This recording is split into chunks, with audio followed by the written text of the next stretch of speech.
What's up, y'all? This is Doug E. Fresh, and you're watching We Talk Weekly. You're listening to We Talk Weekly right here. We're here. We Talk Weeklies after the talk on WPPMLP Philadelphia 106.5 FM. We Talk Weeklies after the talk with your boy Charles Gregory and the beautiful Lauren Sizzle. And the beautiful. Let's work on your mic, Spur. Let's do it one more again. Check one. There we go. And we got the beautiful Perp. Why don't you give me a sound check? Let me see if I got you. You know what it is. 1, 2, 2. Yeah, man. We're going to have to, I know what we're going to have to do. That one. There we go. I hear that.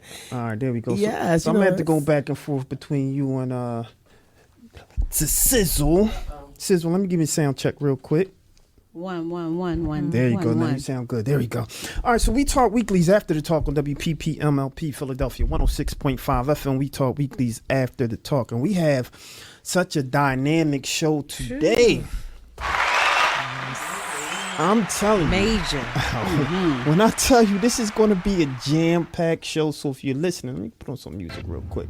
So if you're listening, I want you to like really tune in, you know what I mean? And if you have any questions, I want you to tune in. We got the beautiful Cherelle Parker, mayoral candidate, on the show today. We have the handsome, I guess you could say that, David O, mayoral candidate, Republican Party, coming on the show today. And we're going to talk a little bit about the issues. I had the opportunity to attend a mayoral forum. What was it? Thursday? When was that start? Thursday. It was Thursday. Yeah. And we had the opportunity to actually go and and listen to what they had to say. And they had some good things to say, and I think the people truly got something out of it. So without further ado, before we get into anything, I gotta go with the ladies. Sizzle, how was your day? My day was busy. I did a lot of running around, and then I had a meet and greet with the potential owners or who will be adopting my dog. So that was you got somebody adopting your dog? Yeah, that was a little bittersweet because it's like, he did so good, so I was proud of him. But like, after we left, like there was another people that joined in the parking lot, and they had came to the parking lot, and a dog got out the car, and then my dog was like trying to get over to the dog, and it was kind of like, I hope that didn't interfere with the people wanting him, the family wanting him. But then when I got home, they texted and said, "We love him, we want him." So I kind of shed a tear because I'm like, "Oh gosh, he's leaving me." Okay. So yeah. But they're going to someone who, yes, great family. Have so a it's no beautiful reason to family cry. and a For beautiful sure. home. So I'm happy for him. No doubt. Yeah. No doubt. What about you, classy lady? Holla at me. I was trying to figure out that I need to put on sweatpants and a tank top because it was nice today. It was beautiful weather today. Just it was a laid back, chill day today. I can't even say that I had a lot of thoughts about anything or did anything different. Okay. So yeah. All right. What about you, C? You know what? I was cool. Everything, busy day as usual. It's always one of those things where it get pretty busy and, we got to make sure things is good, But I'm excited about, everything that's going down. I'm excited about the show. We got a jam-packed show, but, we got a special guest in the house. What's up, Purple? Holla at me. How was your day? Hey, family. Peace and greetings to one and all. You know what it is. It's Saj the Blackwell. I think they call me Purple. Today, I want to say my day was, I wish it was so laid back. We were giving out food at our bi-weekly food distribution from Blackwell Culture Alliance. And so at 10 a.m., I was not in the bed, unfortunately. But I did get a chance to experience this wonderful weather and be in community with family as we got a chance to feed our neighbors. We fed over about 300 people today. And we are very blessed and able to do it, and so then we get back out. We just remind everybody to vote, because the election is November the 7th. That's right. And we want to drive that message because we think that everybody knows, but you'll be surprised, man, how many people in the community have no idea that there's an election going on. They don't even know who they're voting for. They don't know what to vote for. And did I say they have no idea that there's an election going on? Yeah. Right. How about that? And at the local and state level, which is, but that's even more important. They don't even know how that trickles up to the. And every community. Come on, you part of. Come on down. Come on, you good. Oh no, you good? No, we good. We got a full house. They already know we getting it down. But I was telling them Yeah, that every for sure. community we have to remind them not only is it time to vote, but there are judges going in for 10-year terms. Wow. 10. That part. There are judges going in for lifetime appointments. Yeah. Okay, so we need to let people know what's going on. Yeah. So that's why we definitely need to talk more about that because I think a lot of people don't get that part of it. The judges. The judges, that's probably the most important thing actually.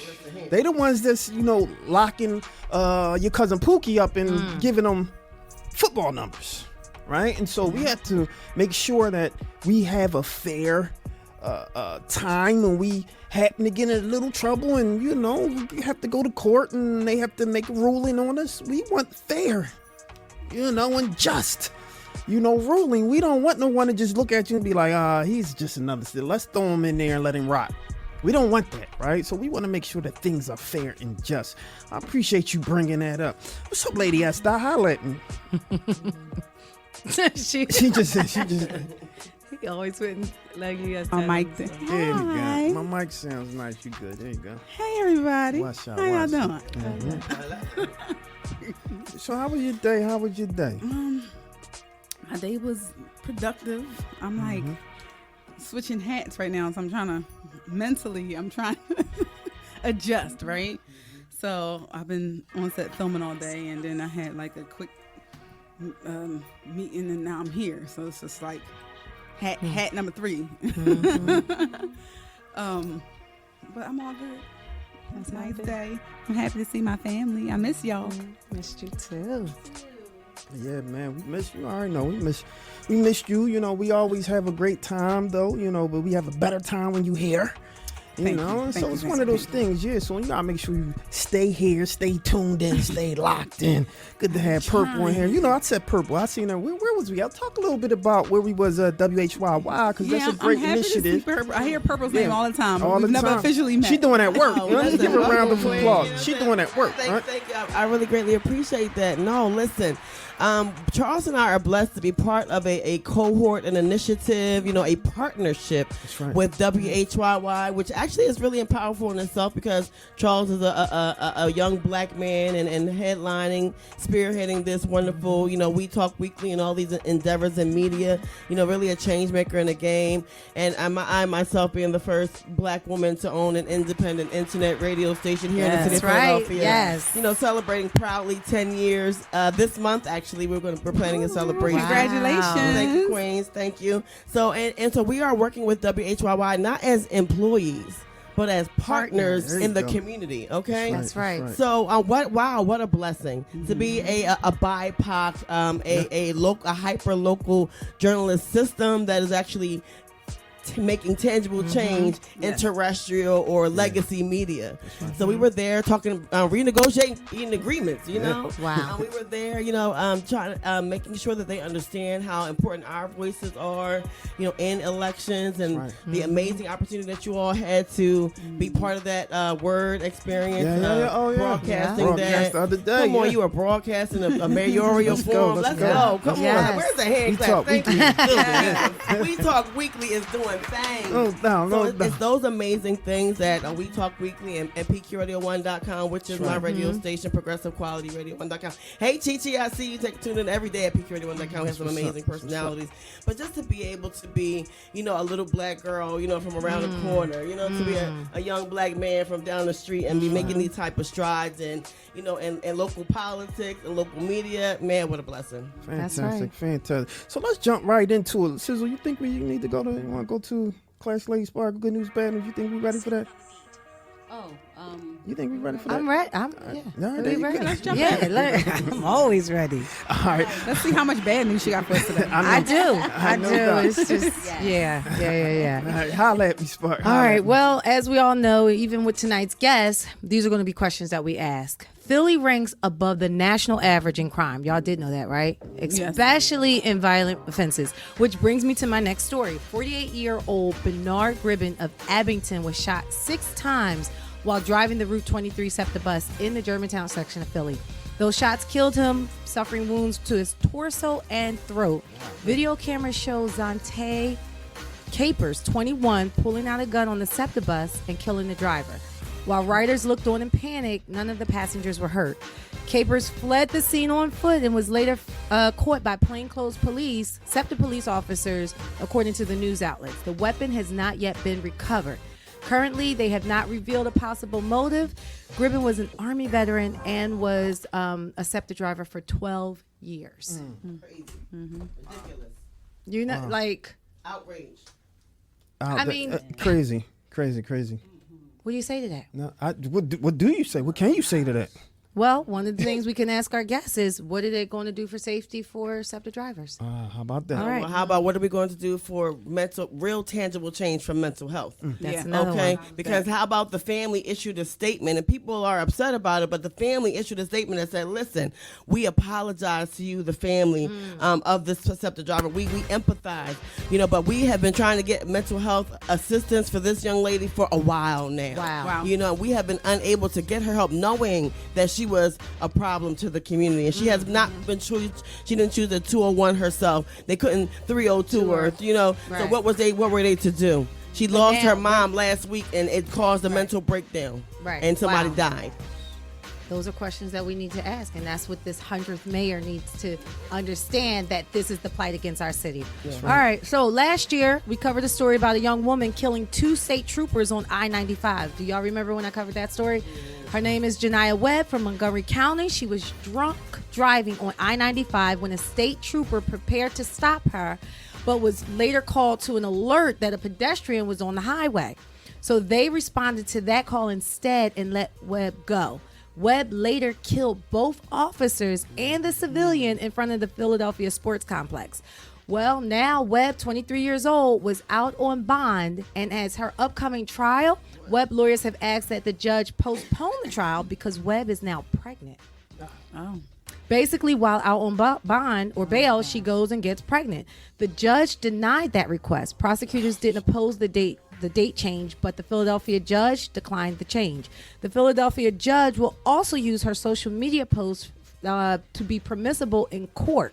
Months before the deadly crash, Webb tweeted from her Twitter account that she's the best drunk driver ever. Oh. Yeah, it was horrible. Yeah. Yeah. So, Unbelievable.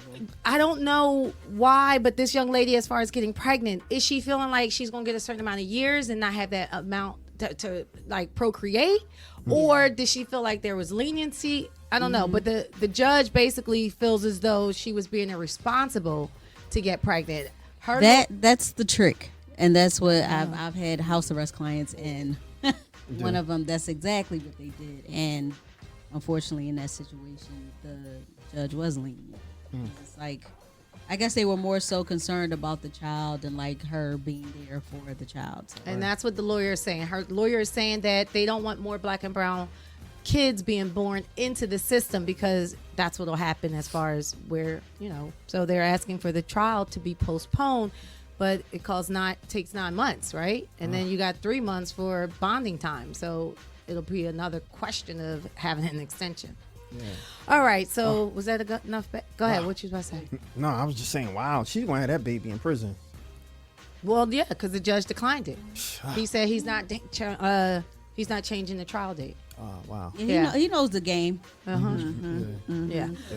All right. Well, was that enough bad news? Yeah, no more bad news. No more bad news. All right. Don't nobody bring me no bad news. Come on. According to Fox News, Miss Caroline Mary Morrell of Ardmore just celebrated her 109th birthday. Yes. She was surrounded by friends and family. Miss Morrell said, "I never dreamed of it, but thank God I'm here." Miss Morrell's family was one of the first black families to move and purchase a home in Ardmore in the late 1880s. The birthday girl graduated from Lower Merion High School in 1934. Before becoming a wife and a mother, she went on to become a private duty nurse and a loving daycare mother, and touching the hearts of generations of kids in Montgomery County. Now that she is a centenarian, she finds ways to stay active and enjoy life. The doctor says that the doctor says I'm in good health, said Miss Morrell. Wow. And she always says the secret to living 109 years old is to love one another, be kind to people, even to animals. Miss Mayoral shares her birthday with the city of Philadelphia, which just turned 341 years old on October 27th. I need to meet her. I would love to meet her. A centenarian. I don't know if y'all had the opportunity to see something on this show on Netflix. And they talk about going around the world and meeting these centenarians. Everyone who's living past 100 years old. I love it. And it was this young man, right? Gentleman of wisdom, was 105, still riding horses and doing work in the backyard. I It's couldn't all believe in it. mindset. It's crazy. Yeah. Stay young. My auntie made it to 98. She lived by herself until 96. Shout out to Auntie. bless. Wow. Yeah, and she was the first person of color to be featured in Life magazine. Wow. In the 1920s, That's- whenever it started. that's huge. The first person That's of color, major. period, in the nation. That's major.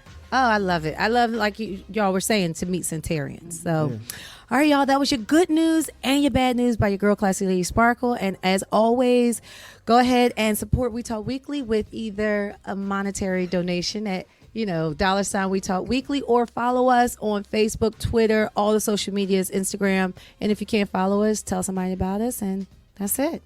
There you go, ladies and gentlemen. We Talk Weeklies after the talk on WPPMLP Philadelphia 106.5 FM. We Talk Weeklies after the talk. Now, I'm really excited. I'm excited today because we just have the ability to interview some good people, right? And the candidates, we have the beautiful Cherelle Parker coming on, mayoral candidate, and I'm excited of the energy that she given to the people, right? David O, another candidate. I like him. I think that, he's someone that can, relate to the people. I see him out, I see him doing some things, and it's hard because I think the conversation has become, he's like, is it a such thing as saying a progressive Republican? David O's not really a Republican.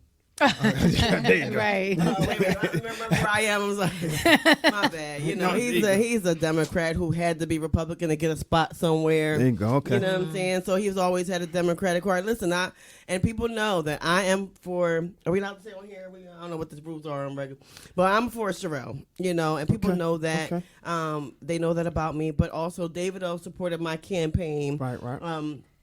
Last cycle for state representative, and it was an honor for him to do so. I did that because he was a Republican who was Democratic like-minded. He's like-minded. So that's why I even brought him in.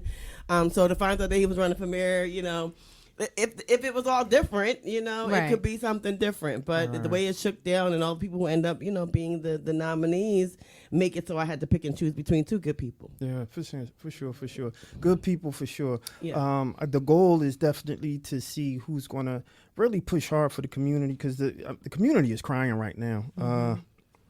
The community needs the help. The community needs the energy, and we're hoping that whomever becomes the next mayor will give that energy and support to the community that's needed right now. Because I think, anytime we have, what was this, Trump talking about bad things happen in Philadelphia? What he Yes, say? he did. What's bad things happen in Philadelphia? Come on. Come on, right? And so the national attention is focused on Philly, right? And so we need to change that energy. We need to get the people out. Our vote is what happened, is what helped the presidential election. Yeah. Philadelphia. Yeah. And as far as what you just said, though, Purple, it's a win-win for Philadelphia. We have two candidates who want the best for Philly. That's right. That's it. Their goal is the same. Yeah. So that's However, the beautiful part. one is on the side of Trump and one is not. And that is the clear distinction. Okay. Okay. Right. Is that alleged? Can we say allegedly? No, we can't say alleged. Because if you're a Republican, that means you assign and you identify with the same philosophies of that party. And if you did not, you would not be a Republican. So if you're a Democrat, that means you align with the basic philosophies of that party, and that's why you're a Democrat. And if you're not, you got other options. You got the Independent Party, you got the Working Family Party, and you got the Republican Party. So it's a choice. Okay. Well, choice. there you have it. Well, coming up next, we have someone with whom I have a tremendous amount of respect for. This young lady holds her own. She definitely can stand up with the best of her. And I seen her the other day at the forum, and I liked a lot of, the conversation that was going on, I liked a lot of what she had to say, but we're going to ask some questions. We're going to ask some hard questions, but she doesn't stray away from them. She tackles them head on, which I am hoping that the next mayor can do. All of the problems that we're having here in Philadelphia, I need you to tackle them head on. We'll be right back after this, y'all.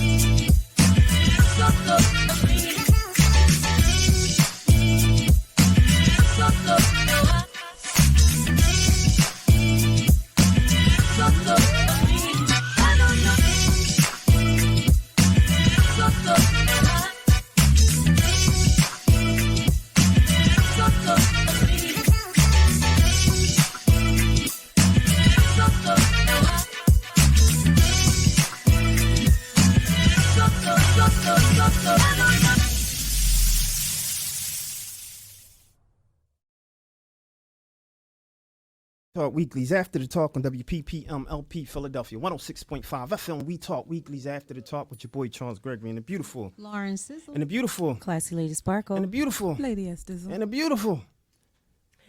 Purple. Yeah. In the building. Fast break. I'm like, you're right. I was trying to wait for where that's coming. Without further ado, She saw my eyes. She caught me. She caught me. So without further ado, we're going to bring someone up, Miss Cherelle Parker. Let's give her a round of applause. A round of applause. There you go. Can you hear us well? Yes, I can hear you. Good evening, everyone. Good Good evening. So we couldn't wait to interview you. We couldn't wait for you to come on We Talk Weekly. We've been waiting a long time. And, before we start the interview, something that I like to lead with is, how are you? You've been, doing run after run after interview after interview after campaign after campaign after debate after debate, So, I just want to see how you are. How are you doing? How's your health? All that good old stuff. Yeah. Charles, the one first, thank you so much for that question. That's not one I get a lot, right? Because I don't think people, they don't ask it because they really don't want to know the answer. But I'm making it. I'm doing the best I can with what I have. Fantastic. I want to start with, I've been following you and all of the, city council, everyone who put their hat in to, run for mayor, right? And I seen you on, this whole campaign and you started kind of like, you made a joke about, you started in the dirt, right? They say you started as an underdog, right? But I seen you kind of scale. You said you've been able to scale simply just by being you. And so I'll start right there. How important is it for candidates to really show whom they are so people can literally identify with them who's part of the community? Charles, thank you so much for that question. Political pundits, experts refer to the primary election that we just finished as the most competitive, the most expensive, and most intense mayoral primary election in the history of my lifetime. And I'm hip hop plus one.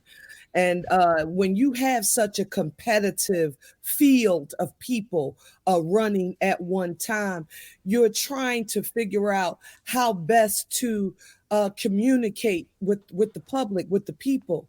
And for me, it was a perfect opportunity to say, wait, other people may come off as being this bastion of perfection of, they know everything. They, if you just vote for me, I'll set you free.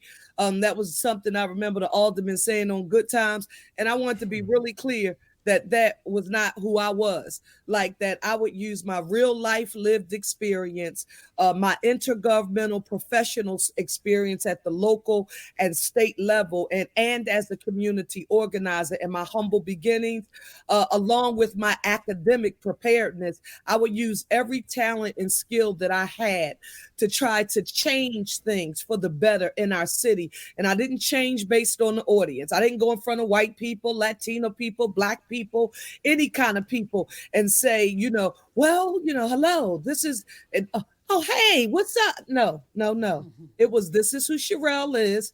If it's God's will and you give me the privilege of serving you, I'm going to be the exact same person that you've seen all of my life. So I'm not becoming a chameleon and changing for any. I'm not going to do that. And guess what? No matter the race, class, socioeconomic status, zip code, religion, so sexual orientation or identity of the constituency I was in front of, by the time I left the room, even when they disagreed with me, even when I talked about issues where people will come up and say, well, you know, it was all right that you said this, this, and that, but I don't agree with you on this. But I do like the fact that, like, you human. And that was it, Charles. That's the best way I can describe it. Yeah, and that's one of the things that I like to do on the show is try to humanize the candidates, because what I don't want to happen is for community to feel, because they already feel like, do my vote count? Does my vote matter, right? And to humanize the candidates, that's what we tend to do, right? And so let's begin with, how you would tell someone, or how would you explain to someone the importance in voting, right? That they feel sometimes that my vote doesn't matter, my vote doesn't count. What would you say to that person? As a Black woman who grew up in poverty and who's a history buff and so much of a first generation everything in my family, I know that as Black people, we've primarily used three tools in order to gain any sort of advancement in this nation. One, we use nonviolent social change and advocacy. So those are our marches. Those are our ways to raise our voices in a united fashion. That's one tool. The second tool that's been very important and effective for us has been the courts. Historically, we're not voting without a Civil Rights Act and a Voting Rights Act. How did we do that? By voting for people and supporting people through that nonviolent social protest, along with our engagement in the voting process to elect people who would fight to enact those laws in the legislature, but also who would support judges who, when they got there, they would put fairness right in the law first and foremost, right? So three tools: the nonviolent social change and the protest. We used our voting rights as a tool to elect people to the legislature, and then to elect judges and legislators who would support judges, those judicial history making precedents that the court rules on. We then ensure that they're being enforced, and we improve them through the law. And so when anybody says it doesn't matter whether or not you participate in the process, and a big one for me, may not get to you all, but because I've been in local and state government, nothing teased me off more than hearing people say, I only vote during the presidential election. You what? You Yes. and the president does what to make sure your trash is picked up and the potholes that's ruining your car are fixed, and the state where the funding for education comes from, and for gun legislation, and you only vote in what? So we've done a poor job. We've done a poor job connecting the results and the impact on people's daily lives to the work that we do, because they get frustrated. You tell me to go push that button every year, Cherelle, my street's still dirty. My commercial quarter, no trees, it's not green, businesses run down, all of these vacancies, a lot of abandoned properties, and you want me to believe in government? Why? That's where that's the challenge for people like me. How do I make it work so that you can touch it, see it, and feel it? Now, you're a certified English teacher, correct? You have a license. Yeah, that's correct, right? I don't want to put out no fake news, anything, right? That's accurate, right? Yes, it is accurate. Okay, people don't say it. No doubt. So I just want to you want to you've been on a talking point as it relates to enacting year-round schooling, right? And I want to know what is the plan based around that? Because I did hear the one argument of as you outlined, and parents, look, I want to take you, I want to be able to travel. But I'm wondering if you have spoken to even any of the teachers who, because you're a teacher yourself, you have been. And so how would they feel to, not be able to have that break for the year, that summer break to get away from the challenges of the year round or the year of, being in the classrooms with the students? And what about the teachers unions? Have you had any conversation based around them in rolling out this plan, and what would that look like? So that's it, Charles. That's a good question. And so, one, when you're running in the midst of a campaign, my job was to share a vision for the people of our great city, and to let them know that if they would give me the privilege of serving as the CEO of this city, these are thoughts and ideas and that I would like to see implemented. And that doesn't mean that you have checked every box and that everything is already negotiated as to how you would implement it. But what I said is, this is something that I would like to do. And does it mean, Charles, that teachers and students are sitting in traditional classrooms 365, 8:45 in the morning, let's say, to, the 6 o'clock, 6:30, 7 o'clock at night? Absolutely not. Right. Year-round public education, as I proffer the concept, is creative scheduling. It's not 2 whole months off, 2.5 months off in the summer so we can get back to that summer slide. No, it's creative scheduling. It's 2 weeks off here. It's 3 weeks off here. It's working with the teachers union to figure out how do we do that. But it's not just the teachers union. It's every stakeholder who has a role in providing public education within our existing system. So for me, that's transportation. So that's the school bus drivers. Those are the NTAs. Those are the lunchroom aides. Those are the nurses in the schools. Those are the people who work in the lunchrooms.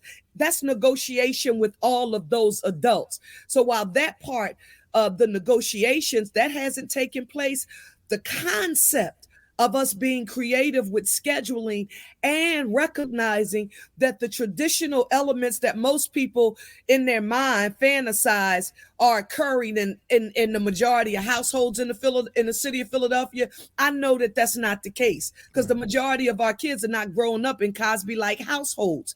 And the fact of the matter is, school is not just a safe place for many of our young people, but many of the academic enrichment programs that some parents can afford for their children, whether it's arts and learning how to play the piano or some other instrument, whether it's life sciences and biotech, whether it's the building trades or coding, the tech stuff. Many people, they pay for their children to participate in those kind of activities.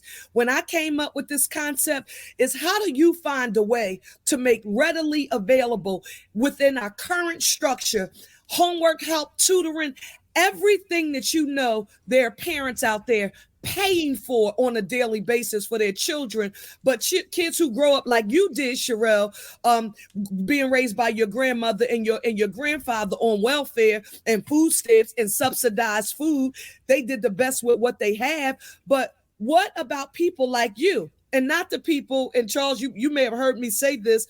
I talked to some people who said to me, well, I don't like that proposal about year-round school because I like my children to travel and my family travels and we go here and Charles, I was patient.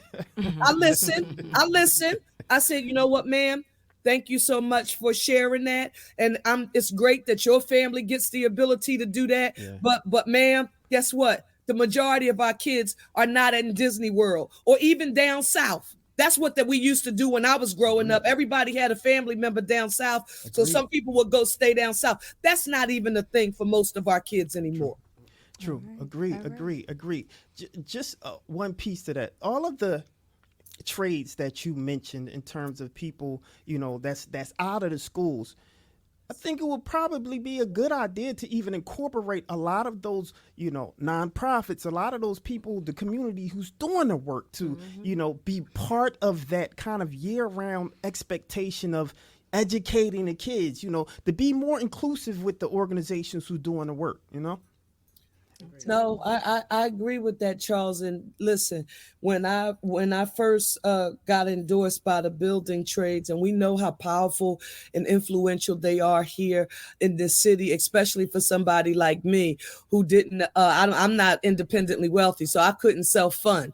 Right, I couldn't go say I don't need to have a fundraiser because I can put in $10 million of my own money. When you didn't have that, they become extremely valuable partners.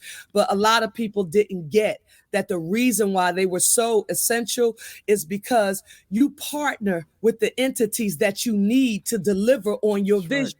If I want the plumbers, the electricians, the laborers, the steam fitters, President Biden was just here to announce a $750 million grant to something people heard me talk about on the campaign trail called a hydrogen hub.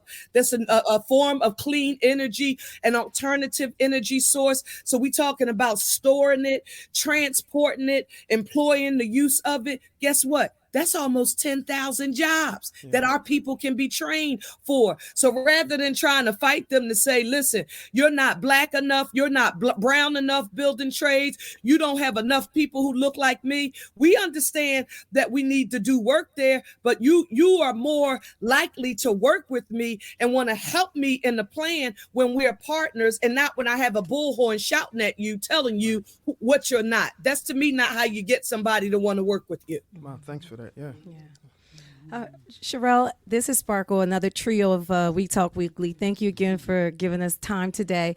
We do a segment called Good News and Bad News, and we hyper-focus on Philadelphia. And one of the stories today was about a young lady who shot a SEPTA driver 6 times and killing him. So we understand that SEPTA stands for the Southeastern Penn Transportation Authority, and Philadelphia mayor is going to be very limited in what they can do pertaining to SEPTA. But the question is, based on the assaults, the robbery, the rapes, the maliciousness that's going on, what can the next mayor do, or what will you do to assist in making SEPTA services safer for both rider and drivers? So one, thank you so very much, Sparkle, for that question. Sparkle, Charles mentioned that I was an English teacher, so if I refer to literature a lot, don't charge it to my head and not my heart. James Baldwin, who was a civil rights activist, he was always quoted as stating, particularly one day, somebody said James Baldwin, mainstream America cares about civil rights too. And James Baldwin said, he answered, I can't believe what you say because I see what you do.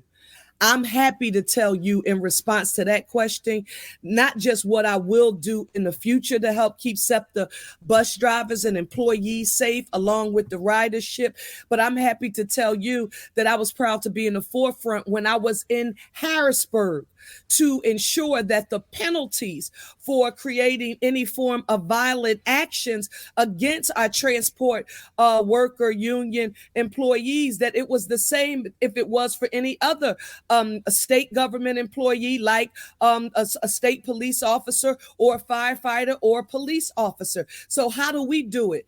My platform is to make Philadelphia safer, cleaner, greener, with access to economic opportunity for all. That means any entity that has a nickel in the quarter of helping Philadelphia be safe, I want to work with them. Local, state, federal government. They've been talking a whole lot in articles about, she said, this particular agency. No, they didn't pick up what I was putting down. I wasn't just talking about one. I said anybody at the local, state, or federal level who can help us make the public health and safety of our city our number one priority. But that's also the police departments of our institutions of higher learning. Remember the officer who got murdered at Temple, right? So that's them. That's SEPTA's police force. That's any entity that could help us. And we've got to have a comprehensive plan to do it. Because if anybody's thinking the Philadelphia Police Department can do it alone, we are not at our 1,600 member complement, and that's just not going to happen. So comprehensive,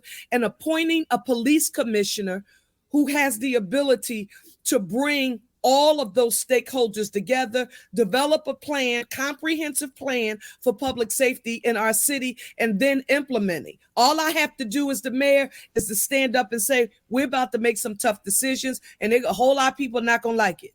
Put that on my shoulder. Don't give that to the police commissioner who I've appointed. He or she is implementing a comprehensive plan that's in line with the vision that I've laid out for the city. And that means keeping SEPTA workers safe, especially our bus drivers that are and trained conductors that are interacting with the public, but that's mental and behavioral health too. Because again, the investigation is still ongoing. You all may, because you're journalists and in the media, you may have gotten access to some information I haven't seen, but as somebody somewhere somehow told me something about mental and behavioral health, was involved in this story in some way. So it's a comprehensive approach that we need, and we needed to make our entire city safe. Oh, great. Thank you for that. Yes, thank you, Queen. And this is Purple. How are you, Sister Cherelle? Hey, Purple. So listen, we have to ask at this point, the Middle East has been a tumultuous topic and situation here in Pennsylvania and the United States, and of course right here in Philadelphia. You have some polarizing, people who stand with Israel, people who stand with Palestine. I have to ask you, as a politician, there's a photograph circling around with you holding, that you stand for Israel. I would like to give you an opportunity to say, is that your stance? Is it not your stance? If so, why did you choose the stance? And can you explain your thoughts on it? Or did you do it? Or did you make that stand? So one, Purple, thank you for the question. And in essence, not coming to a conclusion without sort of asking the question. And first, I want you to know that although the mayor does not have 1 ounce of influence on deciding what public policy is like in the Middle East, I do understand that what is happening there has a significant impact on our Jewish community and our Muslim community here. And I respect that 1,001%. I wholeheartedly reject anti-Semitism. I reject Islamophobia, and I reject hatred in all forms. I would love to see a ceasefire, and I pray for peace for Palestinians and Israelis. So, and the entire Jewish community. So I want to be really clear about that. Just for the record, it was a photo of my being at a rally about peace. And I was there, and I was supposed to have participated in an act about a week before I attended that event, but because of the campaign trail and I was running, I couldn't attend. And it was when the initial activity had occurred. So when some people saw me there, and that had been the first time, it was also when some other heinous, tragic, activity had occurred in the Middle East. And it was that some people thought that I was choosing one side or the other. Now, what I thank God for is that people in the Muslim community who know Cherelle Parker said we know her, and we know that that's not the case. We know her longstanding relationships. I'm talking about in a substantive way. We know that she is no Johnny-come-lately supporter of the Muslim community. So we know that the way people attempted to interpret my support against that act of hate, and my affirming that I don't support that act of hatred that occurred. I'm happy that there was a constituency who said, Cherelle Parker, we know who you are. Right. So I pray for peace for the Palestinian community, for the Israeli community, and I reject anti-Semitism. I reject Islamophobia. And that would be like, let me give you an example. If someone attempted to say the Muslim community, sort of reflects an act of terrorism that was committed by Hamas. If anyone attempted to do that, I would tell them you are not going to do that, because that is not accurate. I know the Muslim community, particularly here in our region. We've worked together. We've been partners fighting for racial, social, economic justice here in our great city, and nothing about that with me is going to change. Now, for all of you, and I thank you for this outlet to be able to share this, I've also seen people I've also seen people attempt to use this as a tool to get to some other things that they never had another vehicle, another way.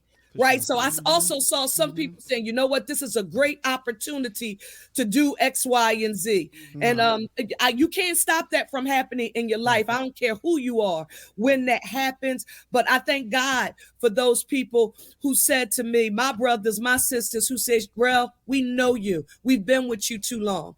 Keep pressing, keep doing what you're doing and trying to move our city forward. So thank you so very much for the question. Yeah, I appreciate you for saying that. And what we attempt to do is to give platform for people to be vocal and tell their own narratives. I think one of the things when it comes to especially as it relates to the community, we get a little nervous, a little tight-lipped when it comes to people coming into the community saying, oh, well, what do you think about this? And then going back and changing the complete narrative, right? And so one of the things that we always stand on is we want the ability to tell our own narratives, because if we don't, someone else will.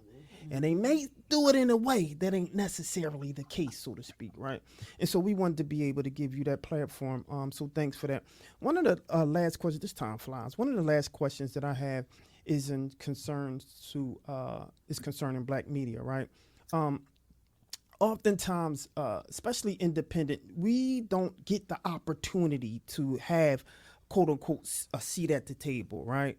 Oftentimes there are the gatekeepers or people who kind of like box that out. And as I've been a firm advocate on, people within the arts, because we're in the arts, you talk about trades, you talk about people who's, doing things and supporting the community. What would you do as a mayor, if and when, right, to make sure that people like, us, people within the arts, people within these, communities that's uplifting and enhancing and amplifying the voices of the community, what would you do to put in place to make sure that things like that don't happen when it comes to independent media or people with the small voices that's not like the legacy media? So, one, I don't know if you all know this, but in the primary election, again, and thank you for when you opened, Charles, you referred to me making fun of myself when I told you I just wasn't the underdog in the primary. I was under the dirt. If you read if you paid attention to those polls, but I didn't even make it to my own victory party that night because I had a dental emergency. So I was at the University of Pennsylvania while everybody else was at the party. And one of the things that occurred afterwards was the Philadelphia Black journalists were having an event when the doctor had said, listen, you just coming off this trail, you ended up here, you weren't even at your own party, you need to continue to take these antibiotics and just rest up a bit. Well, they had this event. It was important for me to get up and get there because I needed to signal to them, look, although I've been victorious in this primary election, you need to know that you will be a priority for me. Communicating with you will be a priority for me. I made it to that event. That goes back to my stance. Don't simply listen to what people say. Check out what they do. Check out the substance of their action. And the reason why I bring that up is because there was the email controversy, right, that occurred between some staff members. It was inappropriate. I didn't like it. When I learned about it and what occurred, I took full responsibility for it. I said it's not a reflection of me and who I am and how I think, but it's my campaign. So I have to own what comes out of it. And I did just that. But my behavior, I've never not been available. Now, I'll tell you what I am learning that I am going to do. And this is really different from me, Charles. I have and I'm I told you I'm hip hop plus one, but I was talking to a friend of mine who was saying, how are you different from the Cherelles in your 30s when you had just gotten elected to public office in 2005 or when you were interning? I was very much a people pleaser. I've been a fixer all of my life. I've always been good at taking care of other people, and I've had a difficult time saying no. Because I never wanted to disappoint people. I'm happy to tell you that thanks to God's will, I'm in a place and space in my life that I finally learned that I can't do it all. Right. And so sometimes the answer will be no, no matter how disappointing it may be. I always try to have an option. I can't do it right now. Can we do it at another time? If I can't do it, can I send a surrogate or somebody else who's a part of my team? But I now know that I have the power to say no, and that the answer won't always be yes. And that might seem like it's something small to a whole lot of people, but for a person like me, who's been a sort of people pleaser, is the way I often refer to it as, I've come a super duper long way with that. So, that's sort of where I stand. Access is, I'm going to be accessible. That's who I am. That's who I've always been. And my actions, reflect that. And so, you all called, and I understand that you were working for some time, like trying to, work with us to get this, to get this schedule. Guess what? I'm here. That's right. We appreciate you. We pulled off the gas on that because we really appreciate giving us the access and giving journalists the access, especially journalists in Philadelphia, because we're having a challenging time here, and a lot of that is because we don't have the access. So it's people like you who are in those leadership positions that can now say, wait, let's make this a little bit more equitable. And so I appreciate you taking it, Sizzle. I just wanted to thank you for sacrificing your time to come and sit down with us. We don't take that lightly. And I just wanted to say, you kind of just answered my question, but we know that time as a mayor in an impoverished city, coming off especially a post-pandemic year where we saw record numbers of murders. And being a mayor is a 24/7 job. No disrespect to our current mayor. What specifically will you do for your own self-care when you get to that point where mentally, like our current mayor who felt like he couldn't wait till he got to the point where he's no longer mayor, and all it takes for that media outlet to take that one little soundbite that you say and just turn that into just a whole fiasco. Like how will you deal with that, and how will you deal with your self-care? I know you said saying no, but you can't always say no. You know what I mean? Like you can't always turn your phone off, and like how will you take care of yourself? So is your name Lauren? Yes. Yes, Lauren. Okay, I'm sorry. To make sure I was addressing the correct person. Lauren, I have really, and I really do mean this, I am so happy that I campaigned as my authentic self, and I did not try to profit myself as this bastion of perfection. It's because of that I acknowledge my humanness, and I've also said publicly that no one should look at me as if I'm a superwoman. Right? Because I'm not a superwoman. I have a super loving village around me. I'm super scheduled. I'm super organized, but a superwoman is something that I'm not.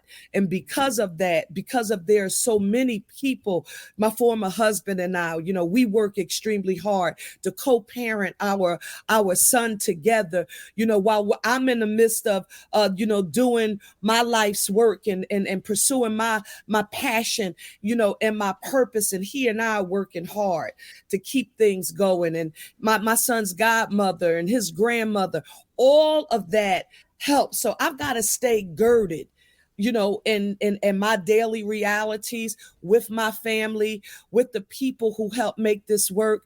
And I also have to recognize that I am going to be functioning, if it's God's will and the people give me the privilege of serving as their mayor. I know that there are people right now that are planning my demise if I win. There are people right now who are hoping that if she does win, We can't wait until they have the first screw up. Somebody told me at a forum, if you do win, as soon as the first homicide comes, they're going to say, see, we told you she was the wrong person for this job. As soon as the first crisis, as soon as something happens in city government, and listen, because we're talking about 26,000 people, human beings who do the jobs, undoubtedly there is going to be a crisis. There's going to be a flaw. Somebody's going to do something wrong. And as soon as that happens, they're going to say, see, we told you it shouldn't be her. Lauren, guess what I've learned that I can't do? I can't let fear of that happening paralyze me into inaction. I've got to stay focused on what I can do right. So that plan, safer, cleaner, greener, economic opportunity for all, every stakeholder, every partner, every community. You asked the question, Purple, about the faith-based, about sort of, those questions and concerns. We have to have every member of our spiritual and faith-based community actively involved and engaged on the ground in helping us tackle the problems that we are facing, because we can't do it by ourselves. So, Lauren, when I get tired, and if I sat here and I told you that I'm not tired right now, after being out all day, and I said, well, what time is this? They said, well, look, you start at 8:30, right? I'm tired right now, but guess what? I asked for this. I asked the people to give me the ability to do this. And while I'm on the trail, it's going to be uncomfortable questions that are asked. They're going to be, challenging issues that I'm going to have to address. And Lauren, Cherelle Parker's not always going to get it right. She's not going to be perfect. And if you find one person who is, let me know, because we went to the heavens, because they don't exist down here on earth. Even if they want you to think that's who they are, I'm telling you that's not me. Wow.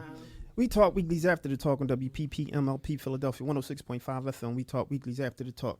2 questions for you, and then we'll let you leave. I appreciate your time and giving it to us.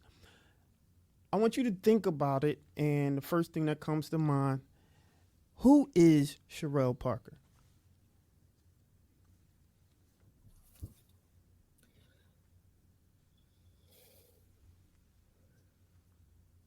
Cherelle Parker is a textbook case study on how you turn power into pain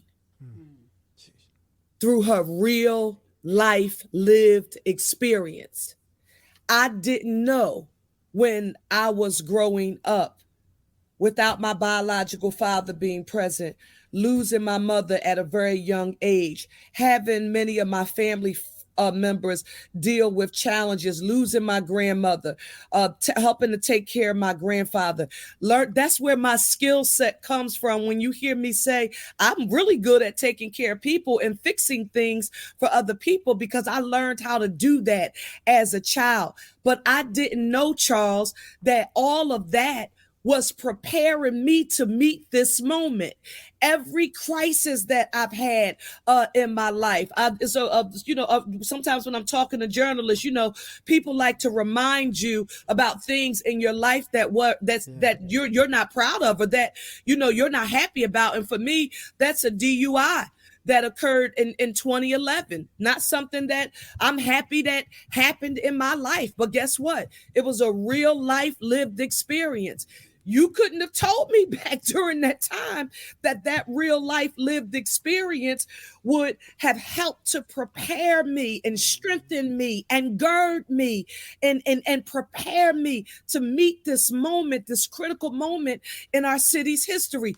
I wouldn't have believed that, because it was so much pain that I went through, because I was living a public life.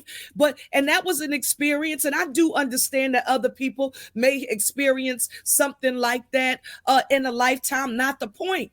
It happened to me, and I lived a public life. Guess what? I didn't know it would help me, that it would be added value. For one, just like you heard me say that you watch during times of challenge, how people around you respond. That taught me something too, about how people, who's there, who's for you, who leaves when times get hard. That's right. It reveals who people are. I didn't know that. I didn't know that. I said, wait, you smiling and you happy to be around me when the times are good.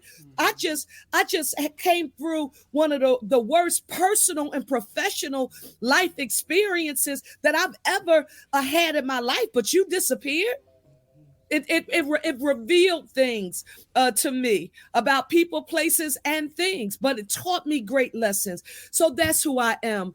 Charles, product of very humble beginnings, first generation college graduate, Ivy League graduate, great professional development opportunities that I've had in my life. And I'm proud to tell you that I've done some good things, right? But all of that helps to shape me. So I hope that somebody will look at my life and say, wait, she's not one of these people who was born on third base, hit the ball, and, act like they knocked it out of the park, right? She started behind the home plate, right? And if she can do this, that means I can do it too. So I hope I'm motivating, inspiring, and encouraging somebody to say, no matter how many people tell you you're insufficient, that you don't have enough money, you're not born of wealth, you come from the wrong side of the tracks, you're not qualified. If you just keep your eyes on the prize and stay focused,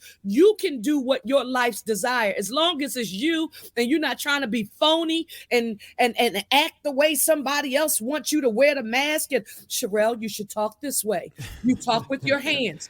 You talk with your hands, Cherelle. You're too expressive. Your voice is too loud.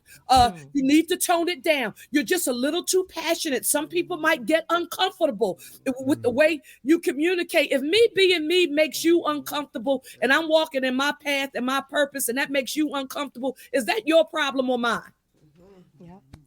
Thank you. All right. And last question, we promise. Thank you again, Cherelle. So just a FYI, We Talk Weekly reached 2.2 million homes. Isn't that right, Charles? So yes, there's a lot of people, even non-Philadelphians, that are watching this. So my question is, I have a 26-year-old son who is licensed to carry, and he has his hair in twisties and like the locks. And he's a black young man who lives in Philadelphia. The biggest thing that a lot of what Philadelphians are saying is that stop and frisk has hurt our city at mass incarceration. I'm an early 70s baby, so I'm right there at at Hip Hop Plus One. So we know what that epidemic looks like. And I hear that on your campaign trail a lot. What is the difference between Terry stops and stop and frisk? So thank you for raising that. And it's a very good question, because I've seen people, especially when they're trying to engage in what I would call trickery, right? They say things that they know are emotionally polarizing for people as a way to say, see, if you support her, this is what you're going back to. And nothing could be further from the truth. You know that there was a federal lawsuit that was actually settled. And what came out of it was called the Bailey Consent Decree.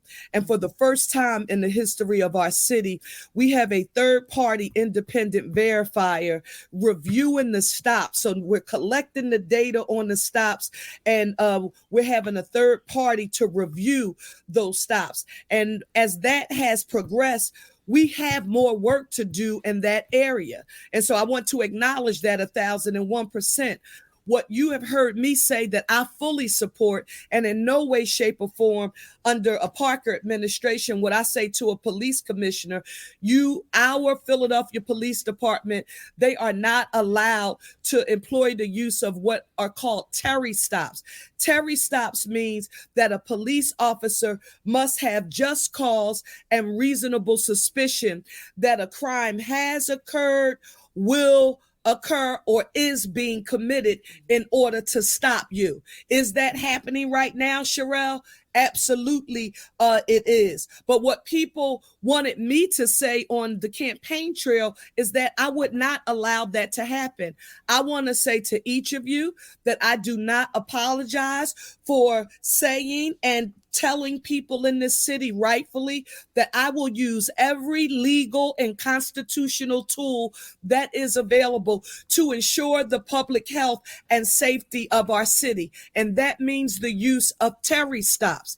Now, the one thing I also want to add here is that when we talk about employing the use of Terry stops, it also has to be clear that under Parker administration, I will have zero tolerance for any misuse or abuse of authority by law enforcement. If you are a police officer under a Parker administration and you are found to have misused and abused your authority, you will be fired. Sue us in court or we will see you in arbitration. But there will be no room for police officers who misuse and abuse their authority under a Parker administration. And it's not either or, because just like and thank you for describing your son. My son is 11. He's chocolate like me, and he wears his hair in locks because he wanted his hair like his dad's hair. Well, when his dad had hair, he wanted locks. And so when you talk about that profiling, that sort of that mass incarceration or over incarceration,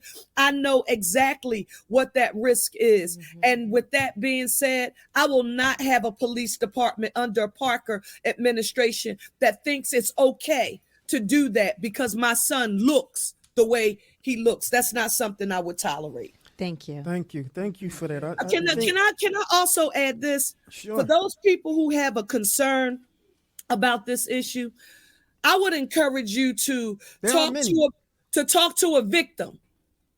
A victim who, after an investigation has occurred, and you find out that there was a car full of semi-automatic weapons, and the people who actually gunned your son down in broad daylight had these automatic weapons in the car, and they drove by police, and they had a tag that wasn't right, or maybe somebody reported it, and they didn't stop the car for one reason or another. And then you look that mother and that father and that sister in the face and they say, if the cops had been doing their job and X who called it in to say that the card looked like this with the tag lopsided or the tag not on, and somebody called that in, and for whatever reason the cops didn't stop that car. Had they stopped that car, just maybe those weapons would not have been used to murder my child. I want us to think about that side of it too, because as I've been on the trail, I've talked to people who've been victims of violence and who are very angry about the police not doing their jobs, even when they've been called about it. 100%. I think we agree with that. I think, it's the wrong interpretation from those bad apples that's considering it being constitutional, but not really constitutional, right? But I think that you're 100% accurate, and I think most of the community would actually agree with you. They want the violence to stop. They want to stop being the victims of the crime that's happening in Philadelphia. And I want to thank you for coming to the show. This is the last question this is like a curveball that I throw all of my guests, and I want you to think really hard about this, right? What is it? Really hard. I want you to dig in your purse. And I want you to tell We Talk Weekly, this is the exclusive. I want you to tell We Talk Weekly the one thing that no one else knows about Cherelle Parker. The one thing, I know you got your son on your hip every day, so even the stuff you didn't whisper to him, right? So I want you to tell us the one thing that no one else knows about Cherelle Parker. This is something that I've said, but even though I've said it before, it's actually two things. Even though I say it, people look at me like, girl, you're right. But it's true. It's really, really true. Like, I am a mean cook, right? I don't care whether or not you think I am, because you're like, well, how do you have time to cook? You're never home. I'm a mean cook, and I can jam. Okay. All right. All right. There you go. All right. Oh, I can put it down. I can cut a rug. Okay, well, I'm gonna have to take your word for it. But I want to thank you for coming to the show. As you like I said, as advocates of the arts, I would hope as mayor you definitely, stick that arm out and continue to support the arts, because that is the support that people like us need to continue to do what we do, to continue to give people like you the platform to actually clear the air, right? To say this. The things that sometimes legacy media don't allow you to do, right? And we consider ourselves, focused on solutions, right? And so it's not about pointing fingers, right? But it's about, okay, if we point the finger, we're going to allow you the opportunity to clear the air, and we're not trying to push you to any narrative, right? And so that's what We Talk Weekly does. So we just want to thank you for coming on the show, and we just want to offer you the last word to talk to the constituents, talk to the community, and any last words that you have for them. But we really appreciate you for coming to We Talk Weekly today. Well, before she does that, Yeah, sure. I just Cherelle, this is Stacey Cherelle, another co-host here. I just wanted to say congratulations again. I got the opportunity last week to watch Cherelle receive the Sammy Award from the Friends of Labor's local 332 union, and your speech brought the house down. You're just phenomenal, and her award was for outstanding community leader, right? And I know this just is one of many that you will receive. So thank you for all that you've been doing in the community, and congratulations again on receiving that, Sammy. Thank you so much. And, Mr. Sam Staton Sr. and the laborers, they helped to start my career. And so that, that wasn't just an award. That meant something pretty heavy to me. And I want to thank you all for just giving me an opportunity to talk with you on this evening. And Charles, you just said something that jogged my memory when you said we want to focus on solutions. That's what you just said, right? You said solutions. Yes, correct. And on the campaign trail, I described some people being what I call expert AOPs. Expert AOPs. They are expert articulators of problems because they can tell you about the problem like they know everything about the problem, and they can stay on the problem, but they are short on potential solutions and saying, well, what about this? Well, what about that? Or, I'm a high energy person. Naturally, that's just who I am. I'm also a fixer. Right. And I want to fix things. So I get really, really drained when all people want to do is to sort of talk about problems and they're not talking about potential solutions. So thank you all for sort of framing our conversation tonight, like from that perspective. Like, yes, this is something that is a challenge, but what are the potential solutions to addressing it?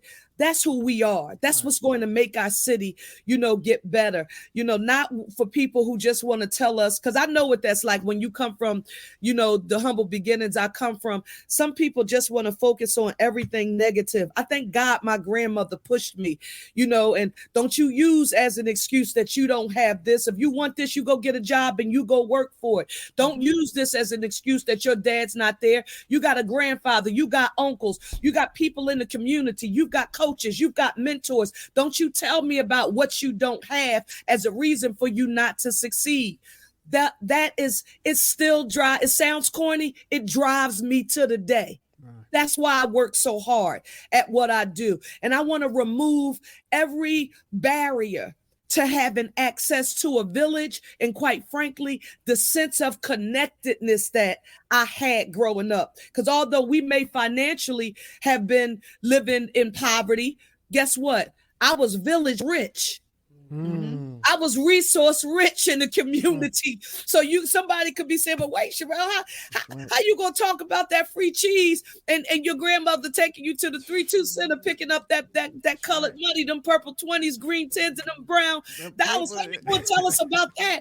But I looked at you in that outfit sitting on Santa Claus' lap. And girl, you were fly when you were 4 years old. How'd your grandmother and your family do that? The village. That's right. That's what the village makes a way out of no way. So that's what I want for our people. You want to reduce violence? Give a man or a woman access to the ability to take care of themselves, their families, to own a home, stand up straight with a living wage, their own health care, a 401k for retirement security, access to workforce development and training. I have a can-do spirit, and I want that spirit to resonate throughout the city of Philadelphia systemically. Thank you all for giving me an opportunity There on you have tonight. it, ladies and gentlemen, the Miss Cherelle Parker, Mayoral Candidate. And so, listen, you know, it's one of those things that, you know, we try our best to do, right? We try our best to be fair, right? We try our best to, you know, straddle that line of course, opinions. All of us have them, right? All of us have opinions, but in being responsible, right, we have to understand that it's not just us, you know, talking and listening and watching. There's tons of people watching, right? And we don't want to sway anyone when it comes to what the issues are, what the solutions will be. But we do want to offer opportunity for those who claim to fix those issues or, you know, those problems, right? To tell the people how they're going to do it. And we wouldn't be doing the community the due justice that it deserves as we're talking, that we're on these airwaves talking about how, you know, we're so-called journalists, or we really want to amplify the, you know, the community and give them a way of finding out how to get resources or finding a way to move forward. We wouldn't, I mean, you can call us out on it. We wouldn't be, you know, it just wouldn't be right for us to do, right? And that would be something that we would have to take, you know, back to the community, say that we really didn't do our jobs, right? And so we stand on what we do here. We Talk Weekly. We're unapologetic about it. We're going to ask the hard questions, but we're going to be fair about it. So what do y'all think? Holler at me. Sizzle, what did you think about that? I know you working over there. You about to do the sizzle in a minute, but what are your thoughts on the interview? Oh, I'm like over here multitasking. I see. Yeah, I you know, I thought it was awesome. You know, a lot of what she said is pretty profound, and it's what the city needs. I think right now the most important thing is we need a mayor that the city needs, that can, and it's not, you know, the mayor is not going to be able to solve all the problems, right, but like the most pressing one, like the mental health, the crime, of course, public safety.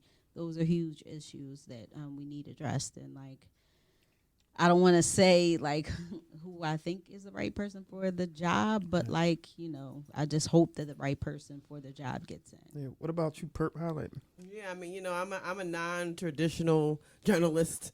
You know, I'm very opinionated where I stand, and that's why I unapologetically stand with Cherelle. You know, and it's not against any other culture or any other race, but she a black mom. Okay. I'm a black mom. All right, so I know what a black mom know what to do, and it's time for us to have a black mom running this city. I stand with that, and that's bottom line. So I support Cherelle. I love. I feel like David O. I've heard his platform. Yeah. You know, I've been able to be in City Hall to watch all of them do their thing, and I say this: when you're trying to make decisions, go to these people's district. They were both sitting council people. Yeah. Go to that district. What do it look like? Go talk to some of them people and them residents. Like, don't just go with the rhetoric and yada, yada, yada. Oh, my God, you see that picture? No, go see. And for me, because I went to Cherelle's district, I see that's one of the cleanest in the city. Yeah. So when she talk about being one of the cleanest, I said, oh, yeah, she's going to do that. She did it already. Yeah. One of the greenest, I go to her neighborhood, they got trees and stuff. Oh, well, she's going to do that. You know, I've been able to see it. So I would just take some. I mean, you live in Philly. It's a short drive away to these different districts. I think it's the 9th district. And what was David O's district? Because he's at-large Republican. Yeah. Anyway, find out their district. Go. Inform yourself. Knowledge is power. Yeah. And today she showed us that she has the knowledge. Yeah. I was pleasantly surprised. I mean, I was a real critic to you were? you know, to actually not just to her, but just to all of these politicians, man. I see them talking and not being around. And that frustrates me. And, you know, I keep telling you, like, I see you active and you're around. You're in, I've been in the streets and pulled up like, yo, what's good? What's hollering? Like, what can we do? Right. And so I see you out in the streets and I see you working. And that's the important thing for me in terms of really being out there and supporting the community and wanting to see the best for Philly. Wanting to see the best for Philly, not pontificating about what's the best thing and like doing the work. That's just do the work to show up. Yeah, one thing I want to say about her stance, like on cops and the stop and frisk and the stereo and all that. Again, if you are in any hood, stop and pull over at a senior and say, hey, how safe do you feel in your neighborhood and what do you want? That's true. You, No, that's fact. 9 times out of 10, that senior is going to tell you that they scared to go to the store. You know, and they want something done about this crime in the city. And that's what's real. My grandma need to be safe. So I'm not really here for the games no more. We are at a state and time where although gun violence is coming down historically, it is still at a historical rate. This is not time for play no games. Somebody was just shot on 52nd Arch. I live right up the street. You know what I'm saying? It's done. Those games of time is done. It's time for tangible change. And I feel like she's going to deliver the tangible change. And you're not going to be flip-floppy about it. She's standing she's 10 toes down to where she's standing. Yeah, she does. She knows. Period. And I always say I'm Muslim, so I want her to very publicly take a stance on that. And I'm glad that she did. I was going to ask that. I'm glad that you asked. I mean, I'm Muslim, right? And so it's really important to, you know, hear her stance, especially when you're seeing pictures and signs. And, you know, it's easy to take a narrative and run with it, take a screenshot. And I think a lot of journalists, not even, you know, like I call myself a loose journalist, also non-traditional. You know, the only real journalist in here, I got to credit Sizzle. You know, she just graduated, got her degree in journalism, right? And so I say that, I just say that to say that as we practice and try to sharpen our acts to be better in giving the information and you know the communication of what's going on, it's important to be accurate in calling it what it is. But you are a journalist. Stop saying that. Don't say that. Don't say that. You don't need a degree to be a journalist. I know. And that young lady, I got you. I forget how old she was at the time, but I'll never forget her. The one that was, I think she might have been 16 years old, but she pulled out her phone and she recorded George Floyd. She won a Pulitzer. She won a Pulitzer Prize for that. She was no journalist, but like true enough. You are a journalist. No, so I got you. And the last point and the formalities of it. The formalities, and they just told us at WHYY. Yeah. They just said that on Friday. So shame on you. But also, I was at the masjid on Friday, and there are a lot of Muslims in that masjid who are now disassociating themselves with Cherelle. Like seriously, I don't know if she understands what she's done or what that picture has done, but in some things you can be silent about and some things you can't. Yeah, right. That's why it was important. I wanted to ask that because, you know, in the community, when you in the community, that's the type of things that you hear, you know, and it's like, yo, we not messing with her no more. I mean, she literally took a stance and it was just like a done deal when it came to that. David O is here. He's at the door. Can someone go and get him? You want to go to the Sizzle? Want to do the Sizzles real quick before we come?